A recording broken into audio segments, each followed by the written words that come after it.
So, good afternoon. This is a new HR conversation podcast. I've got a rather eclectic bunch here. We're going to go do a little round table introduction. But first, the topic today is we're going to get going. It's about employee engagement, how to do it in this post COVID-19 situation. No one's doing it well. Some people think they are. Some people know they're failing miserably. But we're just going to have these experts here to go around, and we're just going to have an unfiltered conversation. You should have been here a couple minutes ago. But we're going to let Danielle lead up, please. Danielle, just if you can do a quick intro on who you are, what you do, and what your passion for HR is. Sure. Well, I'm Danielle Leath. I'm a senior employee benefits advisor for Hub International, which is a top 5 broker in the world. And what makes me passionate about HR? I am an Enneagram 2. I'm a helper by nature, and it just so happens that really my job is to help people for a living. So I say all the time, I can't believe I get paid for what I do. It's just so exciting to be able to help people through challenges, help them engage with employees, and really just solve problems. Are we supposed to do a personality test? Are we throwing that out there now too? Yeah, you should. I hate those things that comes back, and I don't like it. What was it, James? You were Mavericks, isn't that what came back last time? Hey, I'm still learning that as well. You rule breaker. All right, so my name's Calum Maclean. Work for a company, Paylocity, global HRIS provider. Anything, it's a one-stop shop for anything payroll and HR related.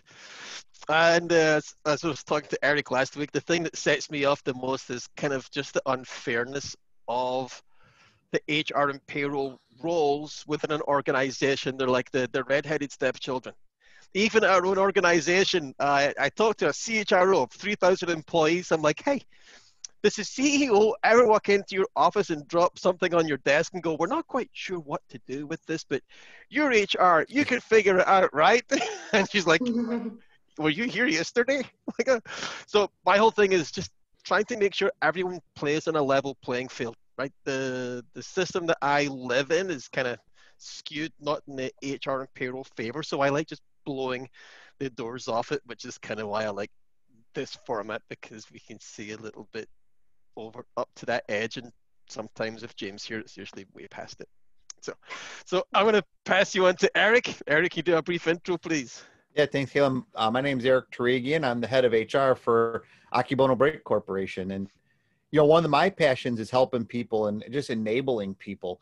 And I think in organizations, we do a great job of identifying what we want people to do, but we never help them get it done. And we're not ever there for them and to serve them and to enable them. And I feel the same way you do. If we can remove roadblocks and open up the doors for some people, it's incredible what they'll deliver. So I have a passion for this, and I'm really glad we got this put together. So I'm looking forward to the discussion. Super. There's clearly a theme here. We all like to solve problems and help people succeed and stay out of trouble. So I'm James Reid. I'm an attorney at Dinsmore and Scholl, and I also serve in a volunteer role as the 2021 director of Michigan SHRM. So I love HR. Everyone's near and dear to my heart, and try to keep a pulse on what all the issues are so that I can. Sorry, James, I totally cut you off. We're all working from home now, so UPS came to the door and my 2 dogs just lost their mind. I'm so sorry. So you were just saying you're with Dinsmore. Sorry. No problem. So I'm with Dinsmore and Scholl, and like the rest of the group, I too like to solve problems. And I volunteer as the incoming director of Michigan SHRM. And this allows me to keep a pulse on all the HR issues going on, and basically equips me with being able to solve problems on the front end by anticipating what the hot issues will be in the future. Fantastic. All right. So as I said, we were going to talk about employee engagement, how to keep employees communicating and through just sometimes baby them through this trying time where we want everyone to get through it in one piece. So James, you were talking about the SHRM, right? Talking to all the directors there. What are you hearing right now? What's the biggest employee engagement or communication thing coming up right now? Well, I'm hearing a lot of things, but I think the biggest stressor is the unknowns. That's why it's so important to check in at least when a CEO does know an answer or HR director does know an answer, we have to communicate, because when people don't know, they assume the worst. Like right now, everyone's just assuming the world's going to end and school's never going to happen. They're going to be a full-time, daycare provider, teacher, HR director. They're already wearing enough hats being an HR director already. So to add all these on, I think the unknowns are an unnecessary stressor. Yeah, I think that, James, you're spot on to two things there. One is just helping people manage through the unknown. And I think it's just a critical thing of what we need to do always as change leaders. But the other one that you said that really means a lot to me is this keeping our hands on the pulse. And I think right now in this distributed workforce and with these remote workers everywhere, we're losing the pulse. And I think people's initial reaction is we've got to bring everybody back.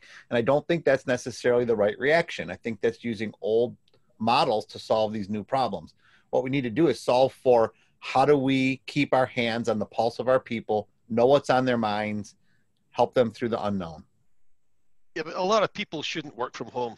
I mean, I get it. There's some people that can adjust and do really well, but there's some other people that I know that we're dealing with on our side that they need to go back to the office. Because, I mean, like you said, James, you were saying full-time caregiver, like a director of HR. You've got people in service positions that, I mean, I had to stop the video because my dogs lost their mind for a second. You have people that this happens every day. I mean, so how much, Eric, how much is appropriate, right? How do you make that call? Who should come back and who shouldn't? Yeah, that's the magic question right now. And we're really struggling with it. And yes, it's cute. And in March and in April, it was really cute when everyone's 4-year-old ran into the room on a video chat. But now we have to decide, is this something we can do moving forward? And honestly, I don't think that needs to be a yes or no answer. I think we need to determine what is the new employment relationship and what is the new relationship with our employees.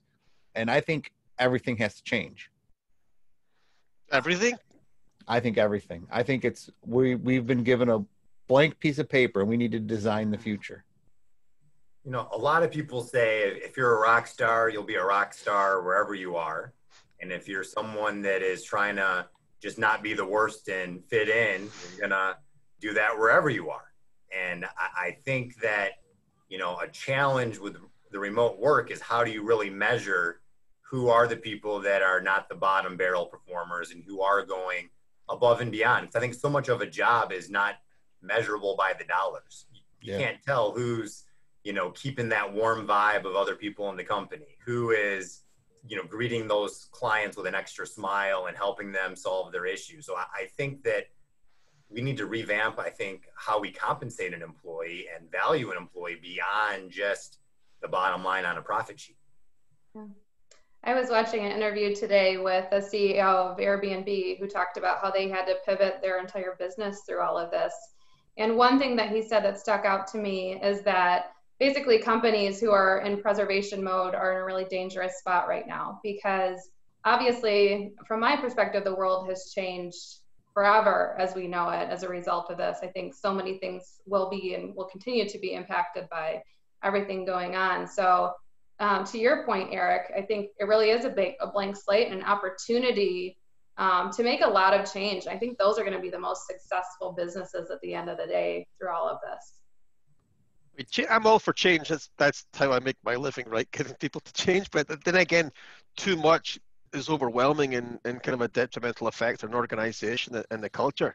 Well, Eric, how are you keeping your culture going at Akebono? Because I think respectfully, it's not too much change that causes the problem, but it's too much unknown without a support system. Let's go back to what James said originally. This is about how do we support our employees as they go through this incredible unknown towards some new future.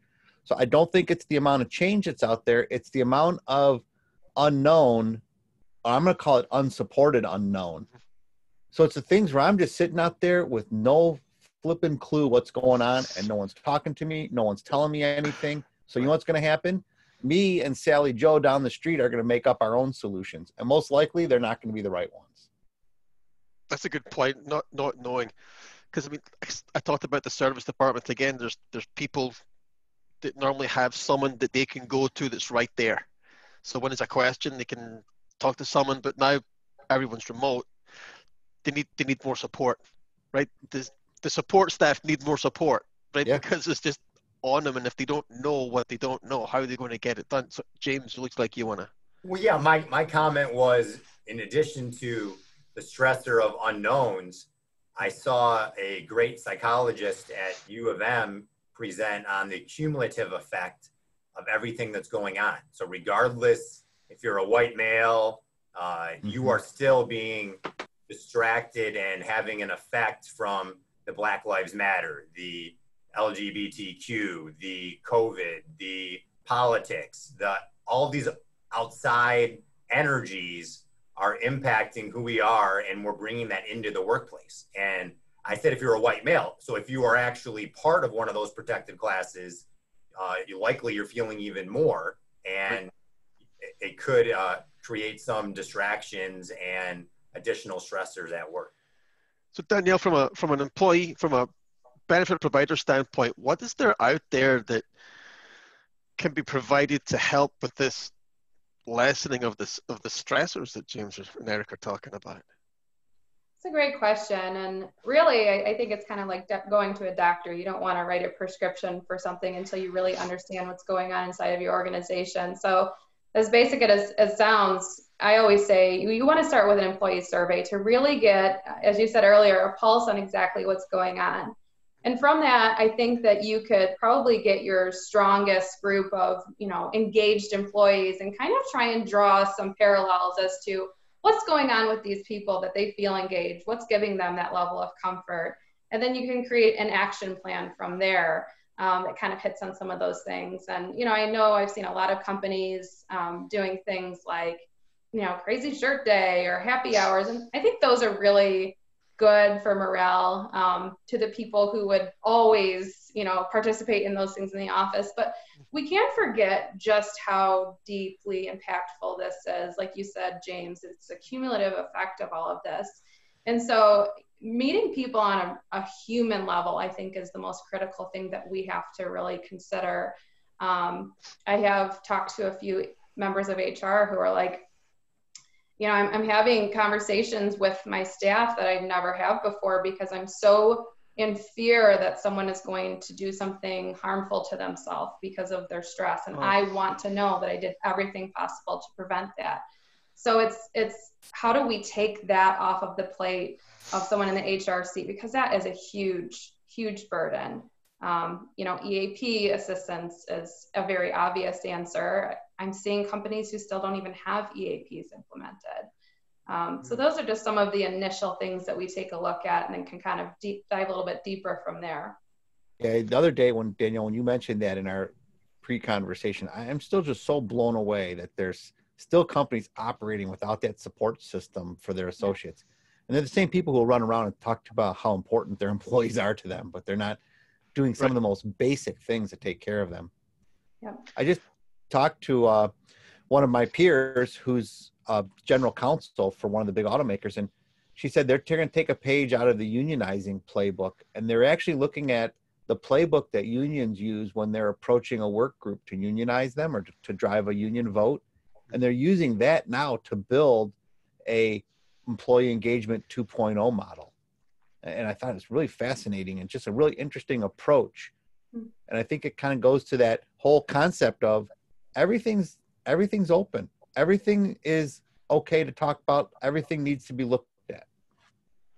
I also think that right now people may enjoy remote work because they're with their spouse and family and pets. And if, schools open up and their spouse goes back to work or their kids go to school, it could be lonely being all by yourself in a basement all day long, year round. I think the cumulative effect of being alone hasn't fully been experienced yet. Yeah. Especially for the extroverts out there, they all need a hug. They're going crazy. We're all going crazy. I think HR in general are people that are used to interacting with people, so it could be challenging. Yeah, I think also the summer kind of offset that too, because you can sit outside. Right, you can get some sunlight, vitamin D, you can get some fresh air. But at the start, when it was like March and April, and it was raining and still snowing because this is Michigan. Coming towards the fall, if we're still doing this, it's going to it gets, I mean, in Scotland, there's like 6 hours of sunlight in the winter if you're lucky. So, no, and people are like, why are you guys so pasty and depressed? I'm like, because you don't see the sun for years. Right? So I think if we can get something put into place now, like the employee assistance program, I mean, stuff like that. I mean, even what you said, Danielle, people said, hey, just be more human, like actually stop. Everyone just take a time out, step back and be like, let's just, instead of me coming on and saying, hey, are you doing your job appropriately? Let's just ask if they're okay. I think this has helped humanize a lot of, you think this will help the top C-suite talk more to the employees? You think this will soften that gap a little bit? Yeah, I do. I think it opened up a conduit. And I think a lot of these CEOs and senior level executives have realized just how much at risk they are of getting out of touch and how fast it can unspool. Yeah. You know, I think, Calum, to your point, you know, fall, we're going to deal with another unknown now, a big one, which is going to be return to school post-pandemic or kind of second half pandemic. And you're going to have a lot of people, their stress levels are going to climb rapidly because school is different. You know, I look at my 4-year-old and my 5-year-old, and, you know, their school experience changed so dramatically. And that is putting a big stress on families. And we can't just ignore that. But it's also an opportunity to see who your overachievers are that do things beyond their job description, such as people may engage and share ideas with the C-suite more. This is HR's opportunity to show how they can be part of the C-suite and the executive board and helping make important decisions. And at the same time, you may realize who you don't need, who you aren't missing at all. Yeah. Really? You weren't here? Yeah, we talked about that. We've got a mobile app where people can actually reach out in a community feature within the organization, corporate contact info only, right? So the leadership did see some hourly employees actually conducting themselves in managerial roles, just checking in, taking it upon themselves to just make sure everyone was okay. And they said those are the first guys we brought back, and we'll be looking at them and pushing them forward in like succession planning, just to make sure that when we do have something or something else comes up, we know who our go-to people are. So James, you're right, it did highlight specific people that just diamonds in the rough that you just weren't quite sure who or what they had, and they totally stepped up to the plate. There has been, I know we talk doom and gloom, but there has been some great positives coming out of this as well. Yeah, absolutely. But every organization also has the guy or gal that James is referring to, who's been on furlough since, you know, March 25th, and we just realized it, and, you know, no one's missed them this whole time. So you got to wonder, like, you know, there's going to be some stuff that gets flushed out of the organization. And this is a great opportunity where if you wanted to game the system the past 6 months, there were many ways to do so. And I think employers are trying to see which employees are acting in bad faith intentionally and, you know, don't have their heart in the right place and are trying to do the bare minimum or the free ride. And so invested in the short-term plan of making double dipping unemployment and getting some sick pay or something that they're not at all focused on being a team player and being someone you could develop in your organization. Unfortunately, I see a lot of it. If we see a CEO or a CFO watching this and think this is a really good idea, could you please call James first? Right. Yeah. It's like, well, this is great. I can get rid of them. So you're right. So fair point. There is the executive order, at least in Michigan, that says you can't retaliate with any type of COVID concerns or compromised immune system. And I wasn't at all implying that at all. It's just for those that are clearly, you know, pretend to have a sniffle to go take a 2-week vacation in Traverse City paid, that'll get discovered.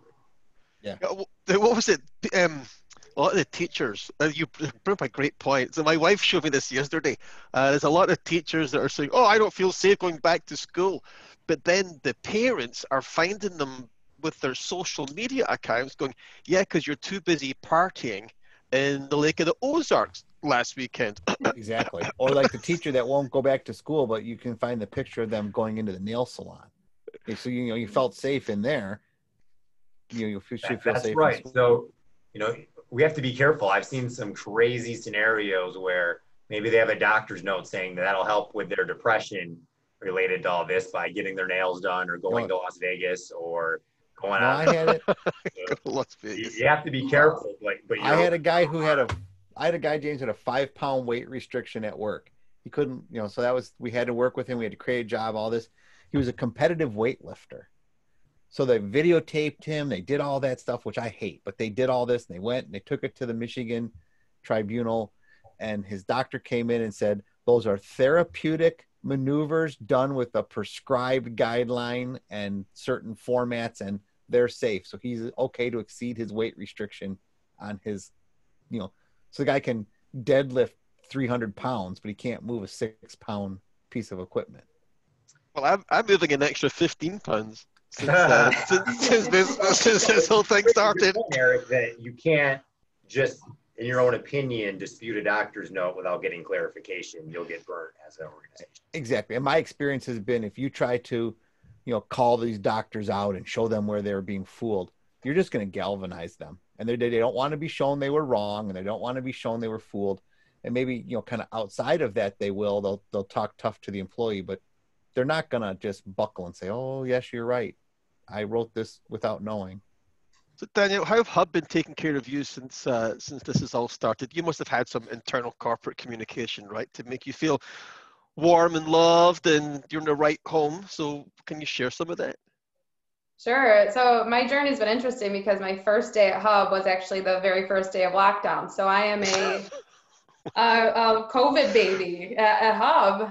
Wait a minute, hang on. Wait. Your first day? So you didn't even get to schmooze with the new boss or get some like partners in crime? Like there's no bonding. You went straight into lockdown. Went straight into lockdown. Fortunately, thanks to technology, lots of schmoozing nevertheless, but they did a fabulous job. Onboarding in a virtual world was interesting, but it felt as if it were something that they had done all along. And yeah, the constant communication, the touch points, and that's kind of what I've been drawing off of as I'm talking to HR, the experience that I've had in this new role. And I have someone reaching out to me multiple times per week saying, how are you doing? Truly. And I think that can make such a huge difference in the life of a person, albeit professionally or personally. Those simple words. How are you doing today? Is there anything else I can help arm you to make you successful? Because as we said earlier, I think that through this, there are businesses who will become obsolete. There's businesses who will thrive. And then there are businesses who are actually going to come out on top in ways that they wouldn't have otherwise.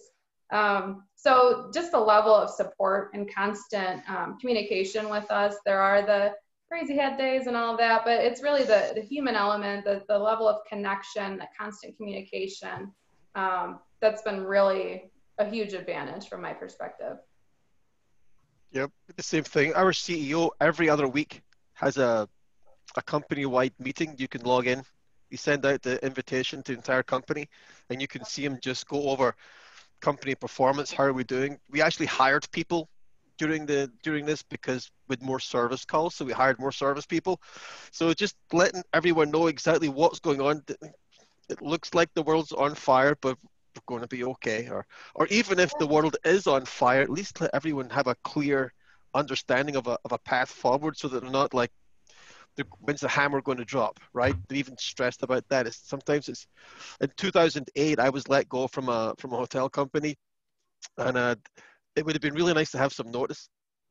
It was just like, 15 years, and you give me like a week.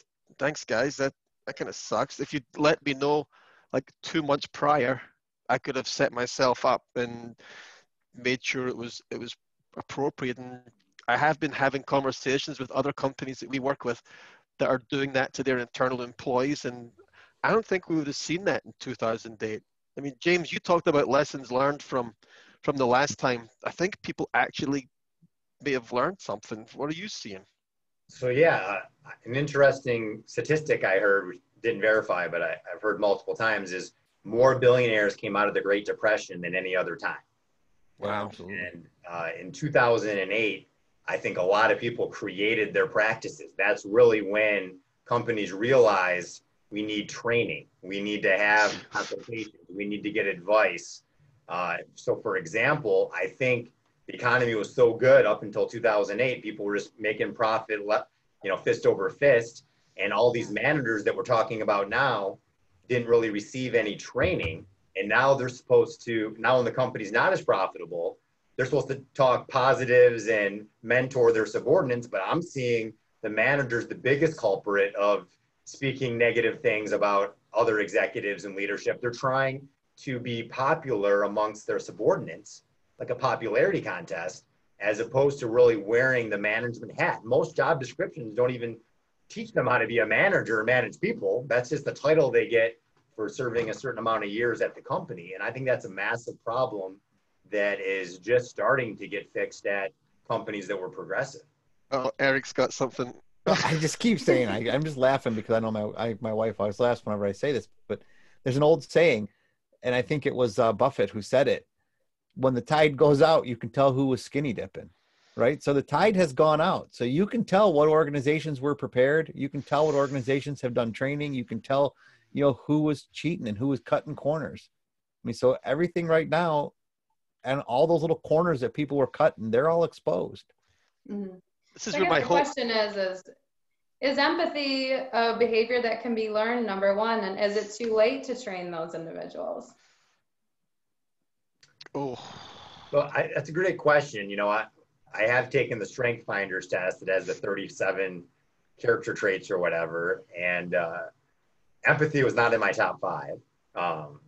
It was competition, focus, achiever. I forget what the other 2 were right now, but essentially, I think as long as you're utilizing your strengths, you can accomplish, I think, the right outcome with a different perspective. Everyone doesn't have to be empathetic necessarily to be a good manager. It helps a lot in times of crisis. That's why a lot of estate planning attorneys have empathy as one of their top 5 strengths. But so I think to answer your question is, you can make yourself more aware of how you're acting and coming across, but you're not necessarily going to turn empathy into someone's top 5 character strengths solely based on training, but you might be able to teach them how to find somebody else that does have empathy as a strength and empower them to communicate that message for you. So where did that training go? Because normally when there's a recession, the first thing that gets cut is money to HR. So all that soft, touchy-feely stuff, gone. So have we completely slacked off and kind of shot ourselves in the foot, kind of thing? Well, I think that ROI, and not all CFOs work closely enough with HR to really understand that. There you go. Just because you take 10 grand off a training budget doesn't mean you save the bottom line of the company 10 grand. It could create more lawsuits over here. Oh no! Over here, and it's really hard for a CFO to track the ROI without having a deep understanding of what HR knows and sees. So that's and then what if you don't spend the 10 grand and all those people stay?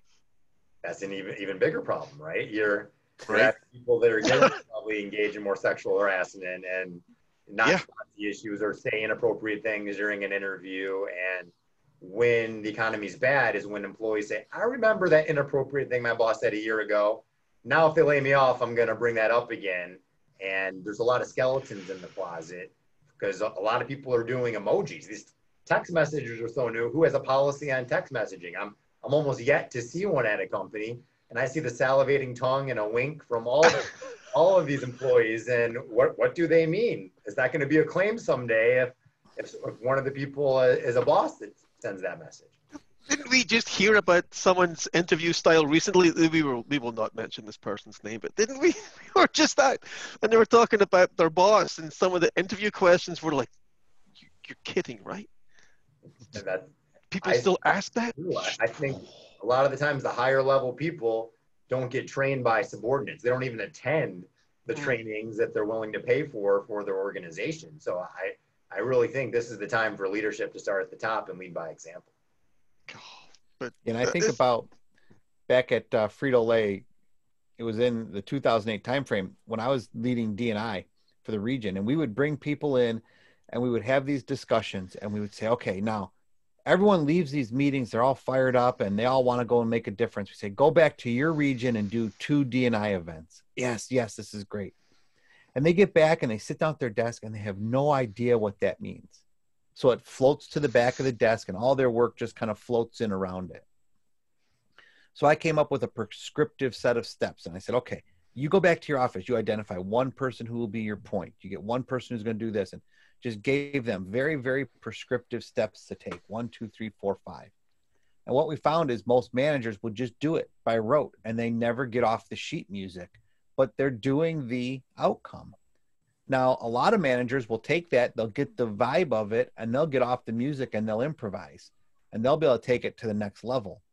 But you've taken your baseline and you've given them very prescriptive, detailed steps to say, this is how you're successful. I think we need to take that approach with managers, and we need to start teaching people how to manage and how to lead people. And what does it mean to engage people? What does it mean to be more humane? What does it mean to be empathetic? Don't try to be me, or don't try to be Danielle. Don't try to be James. Go be yourself. Unless you're a jerk, then be someone else. That was what I was saying. Find your strengths and make the most of them. But effective communication is training that everyone needs now more than ever. And I mean a few different layers. One, if you're communicating all by email now that you're remote and not in person, I for a fact have experienced, especially someone, not to stigmatize, but someone over 60, it's almost disrespectful to communicate only by email and not have a face-to-face conversation. And if it takes more than one email to solve an issue, they're interpreting your email as a CYA, and maybe you're fighting or arguing or yelling at them, and they're misinterpreting the tone and intent. The way they're reading your message is not necessarily the tone and intent you're portraying your message. That's a huge issue. And then I think the biggest issue is that I see too many employees communicate with legal talk. For some reason, these employees use words like discrimination, harassment, bullying, retaliation. I can go on and on and on. That tells everybody nothing other than you're trying to bring a claim against them.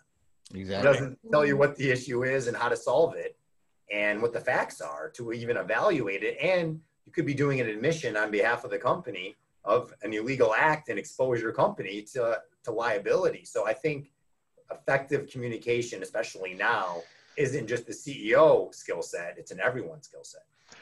I would love them to be able to tell people, especially managers, that it's okay to mess up because you're gonna, especially for first-time managers been there. Wow, I was awful. So they have to understand that their work is going to, it has to be a safe space, right? It has to be. Is there some way, James, that they can have everyone in the company can agree to a code of conduct that says, if something happens or someone says something to you before you lawyer up, can we please go through these steps so that conversations aren't being had because people are just scared of saying the wrong thing. I know a lot of smart people that are just like, I didn't know what to do. I'm like, why didn't you just talk to them? He said, they get stuck.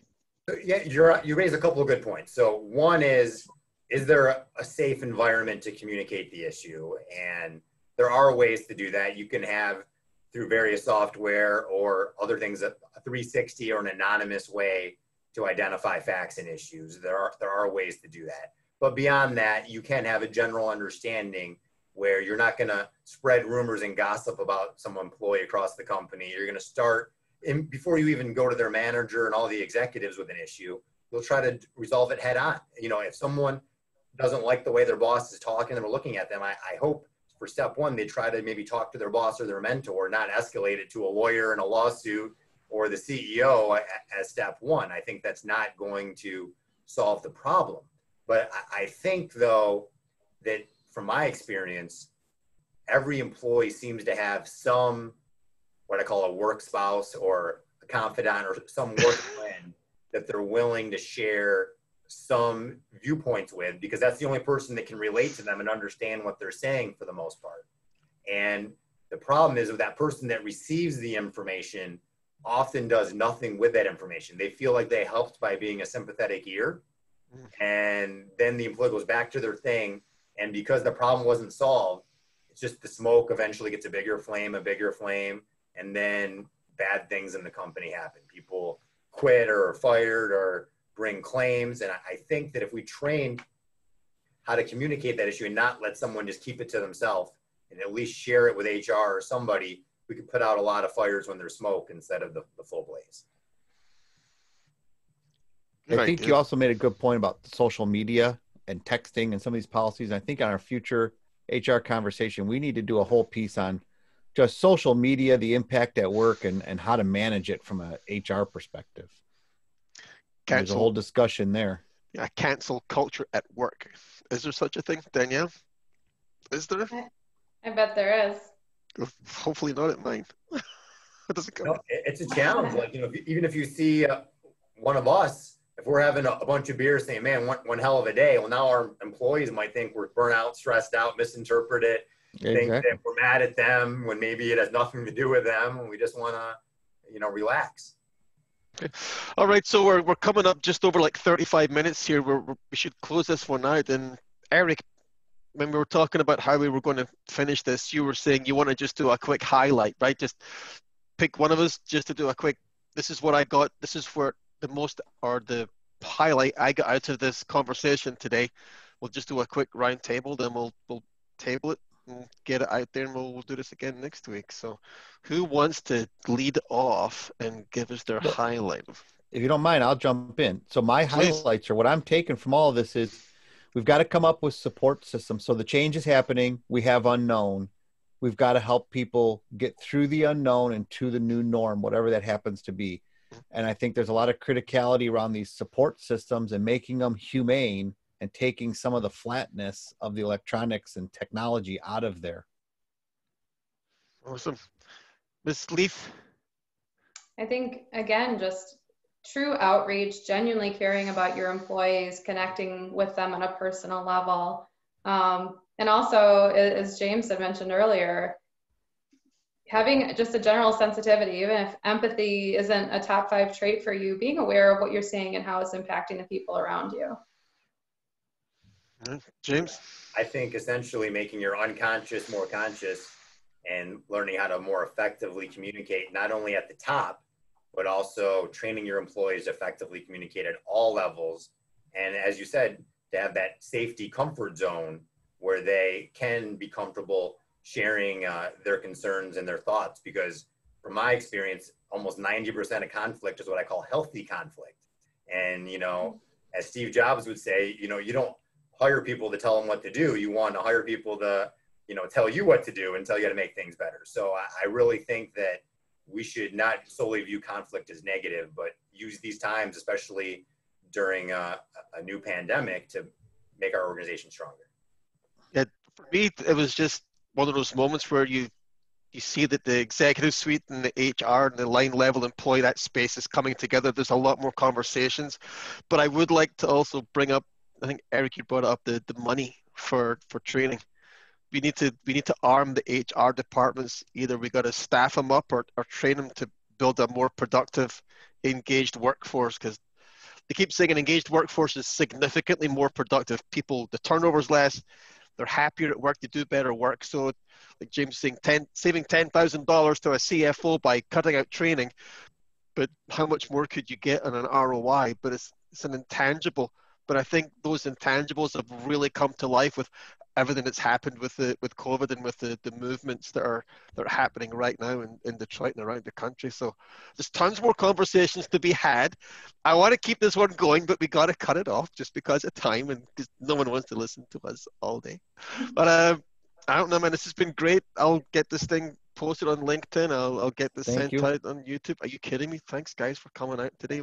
And any comments or questions shared on LinkedIn, we'll be sure to address during our next one. Absolutely. For sure. Thanks, everybody. Thank you. Thanks all. Bye-bye. Bye.